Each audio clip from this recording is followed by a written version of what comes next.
देखिए page number 159 पे, ठीक है, हम लिख दे रहे हैं page number 159। Okay, so page number 159 पे है क्लास की एग्रीकल्चर मार्केटिंग। तो एग्रीकल्चर मार्केटिंग क्या है, और हमने पिछले कई लेक्चर्स में देखा कि एग्रीकल्चर मार्केटिंग का रोल क्या है। क्योंकि अगर हम फार्मर की इनकम को डबल करना चाहते हैं, हमारा जो टारगेट था, और इक्विटी की बात कर रहे हैं और इफिशिएंसी की बात कर रहे हैं, थोड़ा सा स्टार्टिंग से करते हैं क्लास। तो अगर आप फार्मर की इनकम को डबल करने का मतलब होता है कि उनकी पर हेक्टेयर प्रोडक्टिविटी जिस तरह से बढ़ रही है उसको बढ़ाना है, लेबर की प्रोडक्टिविटी बढ़ाना है ताकि उनका प्रोडक्शन बढ़े, और जो कॉस्ट उनको इंक्रीज हो रही है, जिस रेशो पे इनकी कॉस्ट बढ़ रही है, उसी कॉस्ट के अकॉर्डिंग उनको प्राइस भी उतना मिलना चाहिए मार्केट में। तो जब उनको सफिशिएंट मार्केट में सफिशिएंट प्राइस मिलेगा तो उस प्राइस ही उनकी इनकम होगी, और उस इनकम से नेक्स्ट ईयर के लिए वो अपना प्रोडक्शन और प्रोडक्टिविटी इंक्रीज करेंगे, नेक्स्ट ईयर के प्रोड्यूसन करेंगे, और वो अपना जो है सोशल जस्टिस की बात जहाँ पर करते हैं कि एम्पावरमेंट, या जो मार्जिनाइज्ड ग्रुप है, या जो स्मॉल फार्मर हैं, जो बिलो पॉवर्टी लाइन वाले फार्मर हैं, तो उन सब का एक साथ लेके चलने की बात करता है। पॉलिसी को ध्यान से समझना। तो हम आपको आज पढ़ाने जा रहे हैं क्लास की एग्रीकल्चर मार्केटिंग पॉलिसी। हम ऑलरेडी ये चैप्टर पढ़ रहे हैं, लेकिन हमें थोड़ा सा, मैं आपको यहाँ पर आज एक ब्रीफ नॉलेज पहले देना चाहता हूँ, जो कि यहाँ पर भी ब्रीफ नॉलेज ही देने की बात कर रहा है। तो पेज नंबर 159 पे देखेंगे तो स्टार्टिंग्स में आपको ये बताना चाह रहा है कि एग्रीकल्चर मार्केटिंग है क्या, और एग्रीकल्चर मार्केटिंग का सिस्टम क्या है, और एग्रीकल्चर मार्केटिंग में क्या प्रॉब्लम है, और एग्रीकल्चर मार्केटिंग को दूर करने के लिए गवर्नमेंट के क्या स्टेप्स लिए हुए हैं। तो क्लास मैंने सब पॉइंट्स बनाए हैं, ये सब पॉइंट्स आप प्लीज़ नोट कर लेना, देखते जाओ। हमने लिखा है एग्रीकल्चर मार्केटिंग। तो पहले एक बार फिर से मैं समझा देना चाहता हूं क्लास कि एग्रीकल्चर मार्केटिंग का मतलब सिर्फ मार्केट में गुड्स को बेचने की बात नहीं कर रहा है। एग्रीकल्चर मार्केटिंग का मतलब होता है कि हम कह रहे हैं कि गुड्स को प्रोडक्शन से लेकर के, कलेक्शन से लेकर के, और मार्केट तक बेचने तक, प्रोसेसिंग को लेकर के, स्टैंडर्डाइजेशन को लेकर, ट्रांसपोर्टेशन को लेकर के, यानी कि आफ्टर हार्वेस्ट जितनी भी एक्टिविटीज़ है उन सबको हम मार्केटिंग में काउंट करते हैं। तो हम ऐसा बोलेंगे कि agriculture marketing is a process like collections, ठीक है, स्टैंडर्डाइजिंग, मतलब स्टैंडर्डाइजेशन का मतलब होता है कि स्टैंडर्ड जो गुड्स है अलग अलग क्वालिटी का है उसको अलग अलग ग्रेडिंग देना, अलग अलग ग्रेडिंग करके उसको अलग अलग मार्केट में एक्सपोर्ट करना, अलग अलग मार्केट में बेचना अकॉर्डिंग टू ग्रेडिंग। फिर कहते हैं प्रोसेसिंग, मतलब कुछ ऐसा होता है कि रॉ मटेरियल से प्रोसेसिंग करके हमें बहुत गुड्स में प्रोसेसिंग की रिक्वायरमेंट होती है, जैसे फिशिंग हो गया या मशरूमिंग हो गया, बहुत चीज़ों में प्रोसेसिंग की स्टार्ट होता है। और वेयर हाउसिंग, मतलब प्रोडक्शन होने के बाद उसको मार्केट में जब तक प्रॉपर रेट ना मिले तब तक उसको वेयर हाउसिंग में रखने के लिए की बात कर रहा है। फिर अगर वेयर हाउसिंग से निकाल करके उसे मार्केट तक भेजने के लिए, या फील्ड से, खेत से लेकर के मार्केट तक ले जाने के लिए ट्रांसपोर्टेशन की फैसिलिटी की बात कर रहा है। और प्रोडक्शन करने के लिए उसको फर्म को क्रेडिट चाहिए तो क्रेडिट फैसिलिटी की बात कर रहा है। तो मार्केटिंग का मतलब यहाँ पे सिर्फ जो है मार्केट में बेचने से नहीं है, बल्कि these are all related activities called the marketing. इसके लिए क्लास प्लीज सपोर्ट करते जाना ये बात। ओके, तो हमारा यहाँ पर है कि जो एग्रीकल्चर मार्केटिंग में ये सारी चीज़ें आती हैं, ठीक है। अब हम दो चीज़ें और आपको समझाते हैं जो कि आपका रीडिंग से पहला पैराग्राफ यही बता रहा है, इसको देख लेना। पहला पैराग्राफ बता रहा है क्लास कि सबसे पहले regulating agriculture marketing in India could be treated back to the recommendation of the royal commission. भैया एग्रीकल्चर 1982 में एक रॉयल कमीशन ने पहली बार जो है एग्रीकल्चर मार्केटिंग की बात किया। इसके बाद 1935 में the central government establish the central marketing department अलग से बनाया, ठीक है, knowledge based of the marketing agriculture community. Agriculture community को नॉलेज बेस करने के लिए कि मतलब ग्रेडिंग के लिए कहाँ बेचना है, कैसे बेचना, बहुत सारी बातों के लेकर उन्हें कमीशन बनाया। लेकिन इसके बाद फिर देखो नेक्स्ट पैराग्राफ में, the primary location of exchange of agriculture product has been मंडी।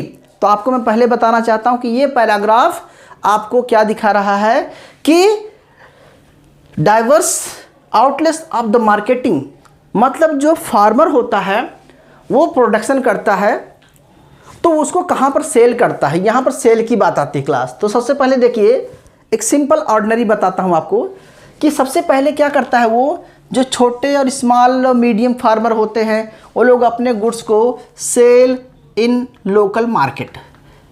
सब लोग गांव से बिलोंग करते हैं, गांव में एक मंडी लगती होगी, सुना होगा, छोटी छोटी मंडियां होती हैं, हफ्ते में एक दिन लगती है या जो भी है, या पर डे लगती है। तो क्या होता है कि फार्मर क्या है, बड़ी मार्केट तक जहां उसको अच्छा रेट मिल रहा है वहां तक जा ही नहीं पाता है, अपने गुड्स को लोकल मार्केट में सेल कर देता है। तो एक तो लोकल मार्केट मंडी होती है, ठीक है। दूसरा होता है सेल इन अर्बन मार्केट में, जैसे अर्बन मार्केट है कि हरियाणा से किसी, हरियाणा वगैरह जैसे आप यहाँ पर है तो जो प्रोडक्शन होता है वो सीधे कहाँ आता है, कौन सी मंडी है अपने दिल्ली में, आज़ादपुर मंडी, ठीक है यार, ऐसा सुना होगा आपने ना। अनाजपुर सब्जी मंडी है, अनाजपुर में ग्रेन मंडी है, हर एक गुड्स के लिए अलग अलग मंडी है। तो जो मंडी होती है मतलब उसको हम बोलेंगे अर्बन एरिया में उसको मंडी दे देते हैं। लेकिन वो दो तरह की मंडीज होती हैं क्लास, एक होता है ऑर्गेनाइज्ड, एक होता है रेगुलेटेड, एक होता है अनरेगुलेटेड, ठीक है। तो अनरेगुलेटेड मंडी होती है और एक होता है रेगुलेटेड मंडी होती है। अनरेगुलेटेड क्या होता है कि जैसे कि पहले होती थी कि एरिया दे दी जाती थी, सब कुछ होता था, उसी एरिया में सारे लोग अपना बेचते थे, एक्टिविटीज़ करते थे, लेकिन वहाँ पर बहुत सारा इंटरमीडिएटरीज होते थे, बहुत सारे इंटरमीडिएटरीज होते हैं, आपसे प्रोडक्ट खरीद करके तुरंत दूसरे को बेच देते हैं। तो बहुत सारा चीज़ होता है जिससे फार्मर को प्रॉपर रेट नहीं मिल पाता। और रेगुलेटेड मार्केटिंग होता है कि वो फार्मर्स अपने प्रोडक्ट को ला करके पर्टिकुलर काउंटर पे, पर्टिकुलर कोऑपरेटिव सोसाइटीज़ को क्या करता है, उसी रेट पे जो गवर्नमेंट फिक्स्ड होता है उसी पे वो सेल कर देता है। तो यहाँ पर अगर क्वालिटी के अकॉर्डिंग उसको वो रेट मिल जाता है। तीसरा क्लास होता है कि अदर आउटलेट्स ऑफ सेल्स, जैसे आपने सुना होगा कोऑपरेटिव सोसाइटीज़, गवर्नमेंट ने बहुत सारी कोऑपरेटिव सोसाइटीज़ बना रखी है। तो इसका मतलब जैसे नाइफेड है या हाइफेड है, बहुत सारी ऐसी कोऑपरेटिव सोसाइटीज़ हैं, मिल्क कोऑपरेटिव सोसाइटी है, राइस कोऑपरेटिव सोसाइटी है। तो हर गुड्स के लिए अपनी एक कोऑपरेटिव सोसाइटी होती है और अपनी एक अलग से मंडी होती है, और गवर्नमेंट उसी जो फिक्स प्राइस होता है उसी पे लोग अपना सोसाइटीज़ परचेज करती है। बेसिकली क्या होती है कि सोसाइटी क्या होती है, कई फार्मर का, कई ट्रेडर का मिला करके एक ग्रुप बन जाता है और वो लोग सोसाइटी बना लेते हैं और परचेज करते हैं। अगला होता है गवर्नमेंट, डायरेक्ट गवर्नमेंट भी परचेज करती है, जैसे आपने फूड कॉरपोरेशन ऑफ इंडिया सुना होगा, FCI फार्मर से सीधे परचेज कर लेती है, डायरेक्ट अब स्टोरेज करती है। इसके लिए गवर्नमेंट सपोर्ट प्राइस और मिनिमम सपोर्ट प्राइस वगैरह देती है। तो मेरा सेंस यहाँ पर ये क्लास है कि आप जो फार्मर है उसके लिए मार्केट कैसी है, उसके लिए लोकल मार्केट है, अर्बन मार्केट है, और डायरेक्ट गवर्नमेंट को सेल कर सकता है।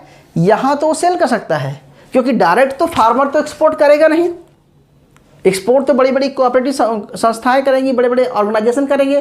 तो आपसे लोकल मंडी से वो लोग खरीद लेते हैं गुड्स को और बड़ी मंडी बेचते हैं, और बड़ी मंडी से असेंबल होकर के सब कुछ होकर के वो एक्सपोर्ट होता है। तो ये प्रोसेस लॉन्ग प्रोसेस है। मैं आपको थोड़ा सा और नीचे रिकॉल करना चाहता हूँ क्लास, थोड़ा सा नीचे आएंगे, देखेंगे नेक्स्ट पैराग्राफ में कि बहुत एक्ट बनाए गए। 1930 में कुछ पंजाब में कुछ एक्ट बनाया गया, फिर 1939 में भी एक प्रोविंशियल असेंबली बनाई गई, कुछ ऐसा है, देख लीजिए। और मार्केटिंग कमेटी बनाई गई। फिर 1950 में देखो क्लास का है कि mandi where the dominate by the price, मैंने मिस इन्फॉर्मेशन थी। तो देखो प्रॉब्लम कहना है, देखो जो सेकंड पैराग्राफ है, देखिए सेकंड पैराग्राफ 160 का सेकंड पैराग्राफ, देखो ब्रैकेट में क्लास लिखा हुआ है, देखिए mandi were dominated by price, miss information and access arbitrage among the reasons were lack of education, lack of bargaining, ठीक है, बात समझ रहे हैं, and farmers very small, too many अनराइज, diverted cost, communication and food security programme. बात नहीं समझ में आई होगी आपको। ये कहना ये चाह रहा है पैराग्राफ क्लास कि जो लोकल फार्मर है, जो लोकल मंडी में बेचता है, जिसके पास सफिशेंट टाइम नहीं कि स्टोरेज करे, तो ऐसा क्यों करता है? क्योंकि उसकी अपनी प्रॉब्लम है। क्योंकि पहली बात तो वो अनएजुकेटेड है, वो स्मॉल फार्मर है, उसके पास सिर्फ थोड़ा सा गुड्स है जो खाने से बच गया है, उसी को बेचना चाहता है। दूसरी बात है कि उसकी कुछ ऐसी प्रॉब्लम आ जाती है कि वो मजबूरी में बेचता ही बेचता है, वो रख नहीं सकता, या उसे उधार चुकाना है, या घर में कोई फंक्शन है, शादी है, ब्याह है, उसे बेच कर को तुरंत पैसा चाहिए। तो देखो इसमें लिखा हुआ है कि immediately cash to all time उसको चाहिए, इसीलिए बेच देता है। ठीक है, कुछ डिवाइड इन कॉस्ट में बटे होते हैं। ठीक है, कुछ लैंग्वेजेस की बात होती है, ऐसा कुछ कहना है, कुछ अलग अलग एरिया में होता है, जैसे ट्राइबल्स लोग हमारी लैंग्वेज नहीं समझते हैं, तो ठीक है, बहुत सारी बातें होती हैं। तो मेरा सिंपल यहाँ पर है कि मंडी हाउस वगैरह में जहाँ पर उनके लोकल गुड्स, जो गुड्स हैं, उनकी प्रॉपर क्वालिटी नहीं मिल पाती है। तो चाहे वो बड़ी मार्केट हो, अच्छा अगर मैं बड़ी मार्केट में आ जाता हूँ तो छोटा फार्म, उसके नहीं पता होता कि गुड्स की क्वालिटी क्या है, किस रेट में गुड्स कहाँ बिक रहा है, क्योंकि उसको पास प्रॉपर इन्फॉर्मेशन नहीं होती है। तो होता क्या है कि उनको भी यहाँ भी प्रॉपर रेट नहीं मिल पाता है। तीसरा चीज़ है, अगर गवर्नमेंट परचेज़ करती है तो छोटे छोटे फार्मर जो हैं डायरेक्ट गवर्नमेंट से कांटेक्ट नहीं कर पाते हैं। ठीक है, कोऑपरेटिव सोसाइटीज़ होती हैं, कोऑपरेटिव सोसाइटी में बहुत सारी कोऑपरेटिव सोसाइटी होती हैं, उसमें बहुत सारे बिचौलिए आ जाते हैं, इंटरमीडिएटरीज आ जाते हैं, तो वो लोग भी प्राइस प्रॉपर नहीं मिल पाता है। तो कहीं ना कहीं ये जो सिस्टम है मार्केटिंग का, ये हमेशा है और चलेगा, ऐसा रहा है, लेकिन इसमें फार्मर को प्रॉपर रेट नहीं मिल रहा है, यही मैं आपको बताना चाहता हूँ। अब देखिए इसकी वजह से क्या प्रॉब्लम आ रही है क्लास, क्या प्रॉब्लम आ रही है? तो सीरियस डिफिशेंसीज, देखो लिखा हुआ बेटा जी, नहीं होगा, हम आगे आपको बताएंगे, आप समझ लीजिए क्लास। रीज़न क्या है? तो लेक ऑफ बार्गेनिंग पावर है। क्यों लेक ऑफ बार्गेनिंग पावर है फार्मर की? क्योंकि उसे इमीडिएटली पैसा चाहिए, उसे ये नहीं पता कि उसके पास उसकी गुड्स की क्वालिटी कैसी है, उसे ये नहीं पता कि क्या रेट मिल रहा है, उसे ये नहीं पता कि किस मार्केट में हम जाके बेचें, उसके पास ट्रांसपोर्टेशन का अभाव है, उसके पास तुरंत लोन चुकाना है, या जो बड़े बड़े महाजन होते हैं जिससे उधार लिया हुआ है वो ज़बरदस्ती खरीद लेते हैं, बहुत सारी बातें होती हैं, तो उसके पास बार्गेनिंग पावर नहीं होती। तीसरा होता है मल्टीप्लिसिटी ऑफ इंटरमीडिएटरीज, बहुत सारे बिचौलिए होते हैं। ठीक है, समझ रहे हैं इंटरमीडिएटरीज क्या होते हैं, आप जानते हैं। लेक ऑफ ग्रेडिंग, अनएजुकेटेड है, उसे ये नहीं पता कि हमारे गुड्स की क्वालिटी क्या है, तो लेक ऑफ ग्रेडिंग की प्रॉब्लम है। लेक ऑफ ट्रांसपोर्टेशन की प्रॉब्लम है, समझ गए होंगे। लेक ऑफ मार्केट नॉलेज, उसे मार्केट के बारे में पता नहीं है। Lake of proper storage facilities, उसके पास प्रॉपर स्टोरेज फैसिलिटी नहीं है। और डिस्ट्रेस ऑफ सेल, आप बोलेंगे सर ये क्या होता है? डिस्ट्रेस ऑफ सेल का मतलब होता है कि वो इतना स्ट्रेस में होता है कि जो मिल जाए वही सही है, क्योंकि उसके पास मजबूरी होती है, कुछ प्रॉब्लम्स होती हैं, तो वो अपने गुड्स को ज़्यादा समय तक स्टोर नहीं कर पाता है और उसे बेचना ही बेचना होता है, तो इसको कह सकते हैं सेल कर देता है। दूसरी बात है कि लेक ऑफ फाइनेंस, मतलब उसे ट्रांसपोर्टेशन के के लिए पैसा चाहिए, उसको क्या होता है वेयर हाउसिंग के लिए पैसा चाहिए, प्रोसेसिंग के लिए पैसा चाहिए, उसको ग्रेडिंग के लिए पैसा चाहिए, कुल मिला के उसको कलेक्शन के लिए, तो हर जगह फंड की रिक्वायरमेंट है। और पुअर फार्मर है, स्मॉल फार्मर है, उसके पास फंड नहीं है, तो फंड ना होने की वजह से क्या करता है, अपने गुड्स को इंटरमीडिएटरीज को, या जो बिचौलिए होते हैं उनको सस्ते से सस्ते रेट बेच देता है, तो इसीलिए उसका प्रॉपर रेट नहीं मिल पाता।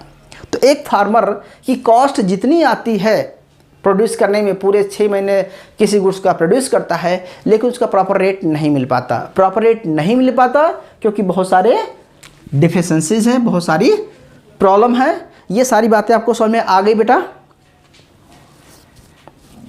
प्लीज़ सपोर्ट करो यार। ओके, अब देखो इस प्रॉब्लम को दूर करने के लिए, इस प्रॉब्लम को दूर करने के लिए, ऐसा नहीं कि गवर्नमेंट ने कोई स्टेप नहीं लिया हुआ है। तो देखिए स्ट्रेटजी फॉर कम्बैट डिफिशेंसी, ध्यान समझना, इन सारी प्रॉब्लम को सॉल्व करने के लिए गवर्नमेंट ने हर एक प्रॉब्लम को लेने के लिए, जैसे रेगुलेटेड मार्केट, गवर्नमेंट ने क्या किया, मार्केट को रेगुलेट किया। जो अनऑर्गेनाइज्ड मार्केट थी उन सब मार्केट को गवर्नमेंट ने रेगुलेटेड मार्केट किया। और मार्केट रेगुलेट किया, जैसे स्टेट एग्रीकल्चर मार्केटिंग बोर्ड बनाया, गवर्नमेंट ने स्टेट एग्रीकल्चर मार्केटिंग बोर्ड बनाया, हर स्टेट में मार्केटिंग कमेटी बनी है, हर स्टेट में, अच्छा हर गुड्स को लेकर के बोर्ड बना दिया, जैसे खादी बोर्ड, कॉटन का बोर्ड हो गया, शुगर केन बोर्ड हो गया, हर एक गुड्स के लिए, मिल्क कोऑपरेटिव, तो मिल्क जितनी भी है उसके लिए गवर्नमेंट ने उसको ऑर्गेनाइज किया, उसे इस्टेब्लिश किया और उसको प्रॉपर अथॉरिटी दिया। ठीक है, अगला कह सकते हैं कोऑपरेटिव मार्केटिंग। गवर्नमेंट ने कोऑपरेटिव मार्केट स्टार्ट किया। कोऑपरेटिव मार्केटिंग क्या होता है कि ये कोऑपरेटिव मार्केटिंग कंपनियां ये होती हैं, सोसाइटी जो होती हैं जो कि अप्रूव्ड होती हैं, इनको फंड गवर्नमेंट प्रोवाइड करता है और ये लोग कोऑपरेटिव सोसाइटीज़ क्या करती हैं, लोकल एरिया से अच्छे रेट्स पे, जो रीजनेबल गवर्नमेंट का रेट्स है वो परचेज, उस रेट पे ये लोग खरीदती हैं चीज़ों को और मार्केट में उसको बेचती हैं। जैसे आपने सुना होगा कि हरियाणा में किसान वगैरह कुछ नहीं करते, सीधे लोग बड़े बड़े जमीन, मतलब जो ट्रेडर होते हैं, सीधे आपके खेत पे जाते हैं और देखते हैं, फिर उसका वहीं से ट्रेडिंग कर देते हैं, सीधे मंडी में आ जाता है, या सीधे वहीं से पैक होकर के एक्सपोर्ट हो जाता है, या सीधे गवर्नमेंट के पास चला जाता है। तो इसका मतलब ये होता है कि कोऑपरेटिव सोसाइटीज़ बनाई है। जैसे अभी आप पढ़ोगे national agriculture cooperative market foundation, या आपने अभी आपको पढ़ाएंगे आज तक के एग्रीकल्चर क्या बेटा जी, agriculture produce market committee, agriculture, ठीक है, प्रोड्यूस मार्केट कमेटीज़ गवर्नमेंट ने बनाई है। इसके बाद देखें और प्रॉब्लम क्या थी, तो यानी कि सेल को प्रॉब्लम को सॉल्व करने के लिए गवर्नमेंट ने दो चीज़ें बना दिया। तीसरा गवर्नमेंट ने बनाया development and grading agriculture product, क्योंकि ग्रेडिंग को बारे में नहीं पता होती है फार्मर को क्या होता है, तो गवर्नमेंट ने ग्रेडिंग देने के लिए एक development and grading agriculture produce करके एक इन्होंने संस्था बनाई है। और वो क्या करता है, आप सुना होगा एगमार्क, ठीक है, एगमार्क सुना होगा आपने। तो एगमार्क एक सिंबल होता है कि ये गुड्स की क्वालिटी क्या है, वो सोसाइटी के पॉइंट ऑफ व्यू से और इन्वायरमेंट के पॉइंट ऑफ व्यू से, ग्रेडिंग के पॉइंट ऑफ व्यू से, ए ग्रेड बी ग्रेड जो भी है वो एगमार्क। जैसे मसालों का नाम सुना होगा आपने, एगमार्क क्या है बेटा, मसालों का है ना। एगमार्क का ट्रेडमार्क किसका है बेटा, मसालों का, नहीं पता है, नहीं पता बेटा, ओके बेटा आवाज आ रही है। अगला देख लीजिए, और standardisation of weightage and measurement. तो क्या होता है कि जो बहुत सारे बिचौलिए होते हैं, जो इंटरमीडिएट होते हैं, उसके नाप तोल का जो मेजरमेंट होता है, बहुत पहले कुछ अलग चलते थे, बहुत तरह के बार्ट्स, बहुत तरह के जो किलोग्राम, केजी, जो भी मीटर मेजरमेंट का तरीका था। तो गवर्नमेंट ने उस स्टैंडर्डाइजेशन किया, ठीक है, ताकि वो जो हो समझते ना, काटा जो मारते हैं, जो आप उसको समझ सकते हैं हिंदी में क्या बोलते हैं उसको, तो वो चीज़ ना हो, क्योंकि प्रॉपर रेट मिले। अगला क्लास स्टोरेज फैसिलिटी। तो गवर्नमेंट ने क्या किया है, स्टोरेज फैसिलिटी क्रिएट किया है। स्टोरेज फैसिलिटी मतलब जैसे गवर्नमेंट ने बहुत सारे वेयर हाउस बनाए हैं, जगह जगह पर कोल्ड स्टोरेज बनाए हुए हैं गवर्नमेंट, तो वेयर हाउसिंग स्टेबलाइजेशन किया। फिर बात करते हैं ट्रांसपोर्टेशन पर, गवर्नमेंट ने ज़्यादा फोकस किया है। रूरल एरिया में रोड की कनेक्टिविटी किया हुआ है, बहुत सारे ट्रांसपोर्टेशन, ठीक है, रेलों को इसमें जोड़ दिया गया है, बहुत सारी चीज़ें जोड़ दिया गया है, ठीक है। एग्रीकल्चर मार्केट ऑर्गेनाइजेशन, गवर्नमेंट ने क्या किया है कि क्वालिटी और क्वांटिटी बेटर हो, प्रोसेसिंग बेटर हो, ग्रेडिंग बेटर हो, इसके लिए गवर्नमेंट ने research and development process start किया हुआ है। तो एग्रीकल्चर रिसर्च पे, इनोवेशन पे खर्चा कर रही है। लास्ट देखेंगे सपोर्ट प्राइस। तो गवर्नमेंट ने सपोर्ट प्राइस स्टार्ट किया हुआ है, जिसे आपको आगे पढ़ाएंगे कि आने था क्लास कि ये सारी प्रॉब्लम सॉल्व किया गवर्नमेंट ने। तो मुझे ये समझाना था आपको कि एग्रीकल्चर मार्केटिंग है क्या, एग्रीकल्चर मार्केटिंग के कहाँ पर सेल होता है, और एग्रीकल्चर मार्केटिंग में क्या डिफिशेंसीज़ हैं, ठीक है, और इन डिफिशेंसीज़ को सॉल्व करने के लिए गवर्नमेंट ने क्या क्या स्टेप लिए हुए हैं, ये आपको मैंने समझा दिया। अब आप प्लीज़ पेज नंबर पे आइए। क्लास